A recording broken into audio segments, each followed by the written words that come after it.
നമസ്കാരം. ന്യൂ ബിഗിനിലേക്ക് സ്വാഗതം. BA Malayalam Calicut university 5th സെമ്മിലെ വ്യാകരണം എന്ന വിഷയത്തെ എളുപ്പമാക്കുന്നതിന് വേണ്ടിയുള്ള വീഡിയോകളാണ് ലളിത വ്യാകരണം എന്ന നമ്മുടെ ഈ പ്രത്യേക വീഡിയോകളിൽ നമ്മൾ ചെയ്യുന്നത്. അപ്പോൾ ഈ വീഡിയോയിൽ നമ്മൾ ചർച്ച ചെയ്യാൻ പോകുന്നത് കേരള പാണിനീയത്തിലെ ലോപസന്ധിയെ പറ്റിയാണ്. സന്ധികൾ എന്ന് പറഞ്ഞാൽ എന്താണ്, സന്ധി എന്ന വാക്കിൻ്റെ അർത്ഥം എന്താണ് തുടങ്ങിയ കാര്യങ്ങളും, അതേപോലെ കേരള പാണിനീയത്തിൻ്റെ രചയിതാവായിട്ടുള്ള ശ്രീ AR രാജരാജവർമ്മയെ പറ്റിയുള്ള വിശദമായിട്ടുള്ള കാര്യങ്ങളും കഴിഞ്ഞ വീഡിയോയിൽ നമ്മൾ ഡിസ്കസ് ചെയ്തിട്ടുണ്ട്.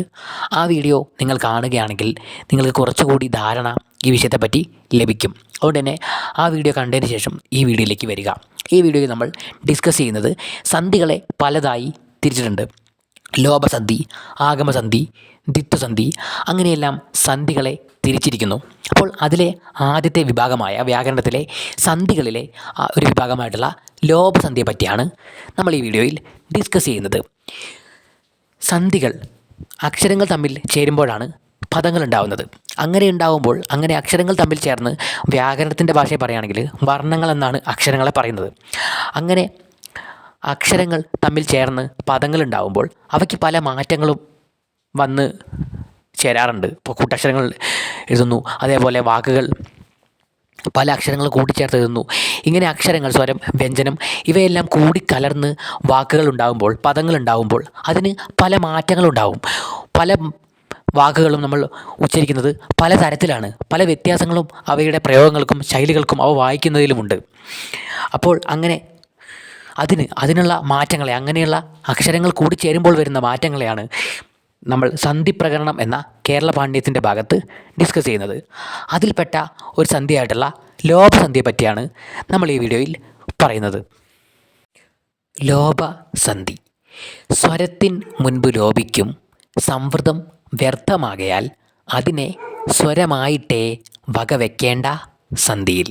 ഇപ്പോൾ ഒരു വാക്ക് എഴുതുന്ന സമയത്ത് സ്വരം വരുന്ന അവസ്ഥയിൽ സ്വരത്തിന് മുൻപ് ലോപിക്കുന്ന സംവൃതം, ഈ സംവൃതം വ്യർത്ഥമാകയാൽ അതിനെ സ്വരമായിട്ടേ സന്ധിയിൽ കണക്കാക്കേണ്ട കാര്യമില്ല എന്ന് വെച്ചാൽ ലോപസന്ധി എന്നതിലൂടെ അർത്ഥമാക്കുന്നത്, ലോപസന്ധി എന്ന വാക്കിൽ നമുക്ക് രണ്ട് വാക്കുകൾ കാണാനായിട്ട് സാധിക്കും. ലോപസന്ധി. അപ്പോൾ ഇവിടെ മനസ്സിലാക്കേണ്ടത് എന്താണ് എന്ന് വെച്ചാൽ ഒന്ന് ഇല്ലാതെ ആവുകയാണ്. ലോപിക്കുന്നു, ഒന്നിനെ ഇല്ലാതെ ആവുന്നു. അപ്പോൾ അങ്ങനെ വരുന്ന സന്ധികളെയാണ് ലോപസന്ധി എന്ന് പറയുന്നത്. രണ്ട് പദങ്ങൾ തമ്മിൽ ചേരുന്ന സമയത്ത് ഒരു സ്വരം പരമായിട്ട് വരുമ്പോൾ, അതായത് ഒരു പദത്തിന് ശേഷം അടുത്ത പദം സ്വരമായി തുടങ്ങുകയാണെങ്കിൽ അതിന് തൊട്ട് മുമ്പുള്ള സംവൃതം ഇല്ലാതെയാവുന്നു. സംവൃതം എന്നാൽ ചന്ദ്രക്കലയാണ്. അപ്പോൾ അങ്ങനെ സ്വരം ഒരു പദത്തിന് ശേഷം രണ്ട് പദങ്ങൾ കൂടിച്ചേരുമ്പോൾ, രണ്ട് വാക്കുകൾ കൂടിച്ചേർന്ന് ഒരു പദമാവുന്ന അവസ്ഥയിൽ ഒരു പദത്തിന് ശേഷം വരുന്ന പദം, അതിൻ്റെ ആദ്യത്തെ അക്ഷരം സ്വരമാണെങ്കിൽ ആ സ്വരത്തിന് തൊട്ട് മുമ്പ്, നമ്മൾ സ്വരത്തിന് തൊട്ട് മുമ്പ് പറഞ്ഞിട്ടുള്ള വാക്കിലെ ചന്ദ്രക്കല ഇല്ലാതെയാവും എന്നാണ് പറയുന്നത്. അപ്പോൾ ആ ചന്ദ്രക്കല ഇല്ലാതെ നമ്മൾ ആ അടുത്ത പദത്തെ കൂടി ചേർത്ത്, അടുത്ത അക്ഷരത്തെ കൂടി ചേർത്ത് വായിക്കുന്നു. അങ്ങനെയാണ് ലോപസന്ധി എന്നതിലൂടെ നമ്മൾ മനസ്സിലാക്കേണ്ടത്. ഉദാഹരണമായി പറയുകയാണെങ്കിൽ സ്വരം പരമായി വരുമ്പോൾ അതിനു മുൻപുള്ള സംവൃതം ലോപിക്കുന്നു. ഇപ്പോൾ ഒരു പദം കഴിഞ്ഞ് അടുത്ത പദത്തിൽ നമുക്ക് ആദ്യം തന്നെ സ്വരമാണ് വരുന്നതെങ്കിൽ, അതിൽ സ്വരമാണ് കാണുന്നതെങ്കിൽ അതിന് മുൻപുള്ള ചന്ദ്രകല ഇല്ലാതെയായിട്ട്, ആ ചന്ദ്രകല ഇല്ലാതെയാണ് നമ്മൾ ആ വാക്ക് ഉച്ചരിക്കുക. അതിനെയാണ് ഇവിടെ ലോപസന്ധി എന്നതിലൂടെ അർത്ഥമാക്കുന്നത്. നമുക്കിതിന് പല ഉദാഹരണങ്ങളും കണ്ടെത്താൻ വേണ്ടി സാധിക്കുന്നതാണ്. തണുപ്പുണ്ട് എന്ന് ഒരു വാക്ക് നമ്മൾ പറയുന്നു. എന്നാൽ ഈ വാക്കിനെ ചേർത്ത് എഴുതുമ്പോൾ തണുപ്പ് പ്ലസ് ഉണ്ട്. തണുപ്പ് എന്ന വാക്കിന് ശേഷം ആ ഉപ്പ് എന്ന് പറയുമ്പോൾ, തണുപ്പ് എന്നതിലെ പ്പ് എന്ന് പറയുമ്പോൾ അതിനൊരു ചന്ദ്രകലയുണ്ട്. തണുപ്പ് പ്ലസ് ഉണ്ട്, തണുപ്പ് ഉണ്ട് എന്നാണ് ശരിക്കും നമ്മളത് വായിക്കേണ്ടത്. എന്നാൽ ഇവിടെ നമ്മൾ സന്ധി ചെയ്യുകയാണ്. അതായത് തണുപ്പ് ഉണ്ട് എന്നുള്ള ആ വാക്കിനെ സന്ധി ചെയ്ത് ഒരു വാക്കാക്കുന്നു. അപ്പോഴാണ് നമ്മൾ തണുപ്പുണ്ട് എന്ന് അതിനെ വായിക്കുന്നത്. അവിടെയാണ് സന്ധി രൂപപ്പെടുന്നത്. തണുപ്പ് എന്നതിലെ ആ ചന്ദ്രക്കല അഥവാ ഇപ്പം കഴിഞ്ഞിട്ടുള്ള ആ സംവൃതം എന്ന് പറയുന്ന ചന്ദ്രക്കല ഇല്ലാതെയാക്കിയ ശേഷം ഉണ്ട് എന്ന എന്ന സ്വരത്തിൻ്റെ ആ ഇതിനോട് ചേർത്ത്, അതായത് ഇപ്പം കഴിഞ്ഞ് ചന്ദ്രക്കല ഇല്ലാതെ ആ പ എന്ന വാക്കിനെ തണുപ്പു എന്നാക്കുകയാണ്. അങ്ങനെ തണുപ്പുണ്ട് എന്ന് പ്രയോഗിക്കുന്നു. ഇവിടെയാണ് ലോപസന്ധി രൂപപ്പെടുന്നത്.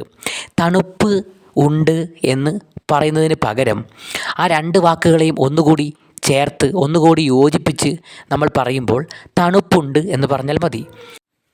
ഇവിടെ തണുപ്പ് എന്ന ആ ചന്ദ്രകല തണുപ്പ് എന്ന രൂപത്തെ ഒഴിവാക്കിക്കൊണ്ട് ഉണ്ട് എന്ന വാക്കിനെ ഒരുമിപ്പിക്കാൻ വേണ്ടി തണുപ്പുണ്ട് എന്ന് പ്രയോഗിക്കുന്നു. ഇത്തരത്തിലുള്ള പ്രയോഗങ്ങളെയാണ് നമ്മൾ ലോപസന്ധി എന്നതിലൂടെ അർത്ഥമാക്കുന്നത്. അങ്ങനെ തണുപ്പ് ഉണ്ട് എന്ന് പറയാതെ തണുപ്പുണ്ട് എന്ന് നമുക്ക് ലളിതമായി തന്നെ പറയാൻ കഴിയുന്നു.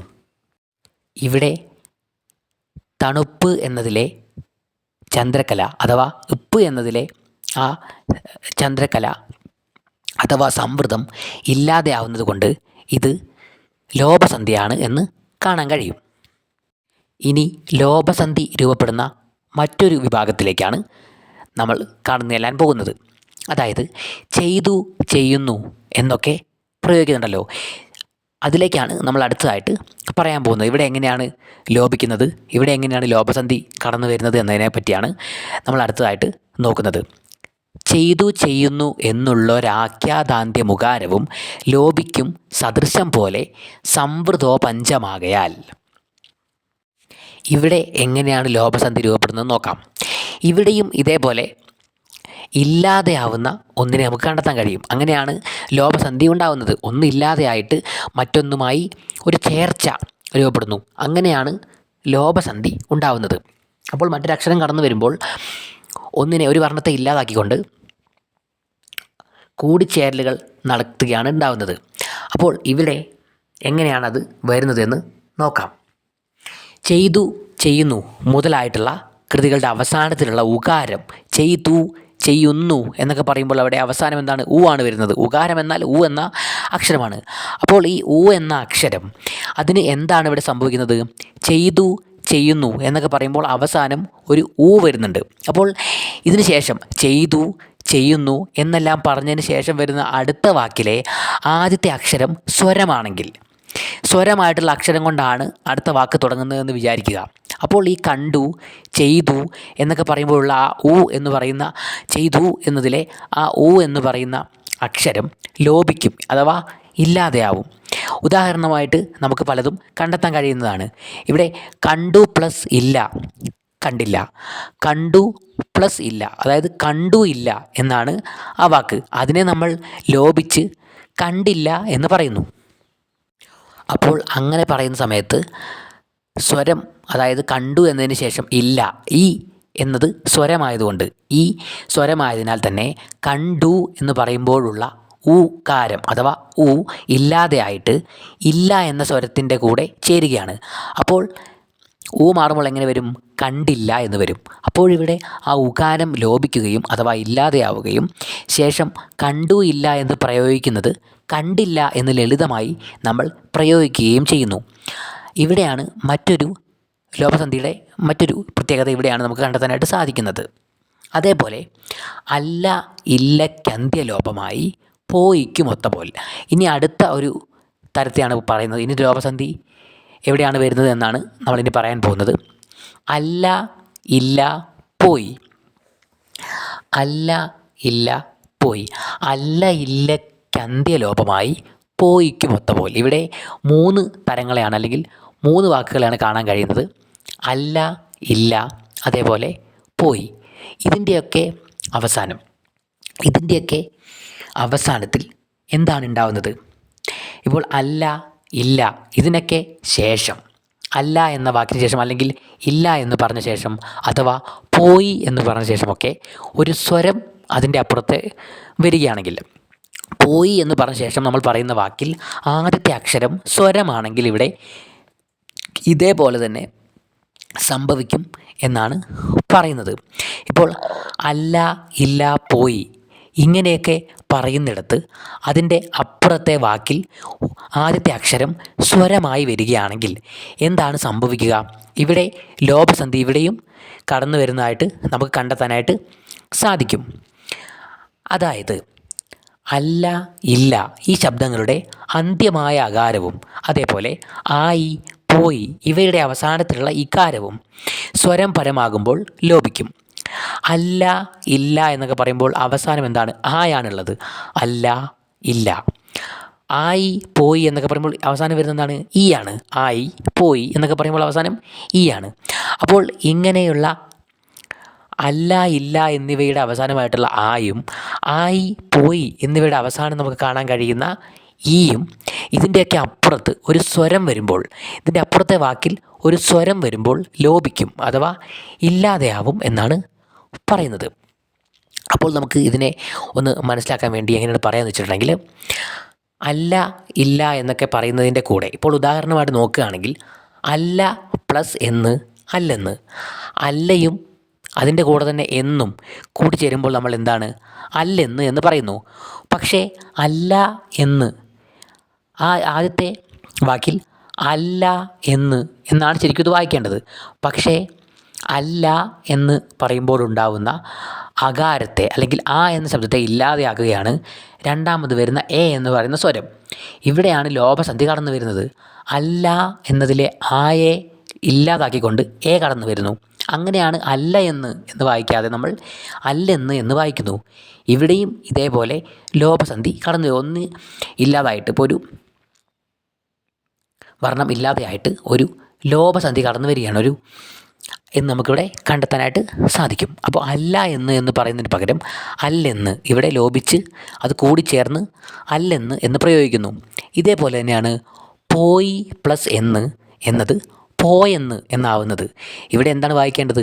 പോയി എന്ന് അങ്ങനെയാണ് വായിക്കേണ്ടത്. എന്നാൽ ഇവിടെയുള്ള ഇകാരം അഥവാ ഈ എന്ന് പറയുന്ന അക്ഷരം എന്താണ് സംഭവിക്കുന്നത്? ഈ എന്ന് പറയുന്ന ആ സ്വരം ഇവിടെ ഇല്ലാതെയായിട്ട് സ്വരം, അതായത് നമ്മുടെ തൊട്ടപ്പുറത്തും സ്വരമാണ്, നമ്മൾ പറഞ്ഞ ആദ്യത്തെ വാക്കിൻ്റെ അവസാനവും സ്വരമാണ്. അപ്പോൾ ഈ രണ്ട് സ്വരവും കൂടിച്ചേരുമ്പോൾ അവിടെ ആദ്യത്തെ വാക്കിൻ്റെ അവസാനമായിട്ടുള്ള സ്വരം ഇല്ലാതെയാവുന്നു എന്ന് കണ്ടെത്താനായിട്ട് കാണാൻ കഴിയും. ഇങ്ങനെയാണ് നമ്മൾ ലോപസന്ധിയെ മനസ്സിലാക്കേണ്ടത്.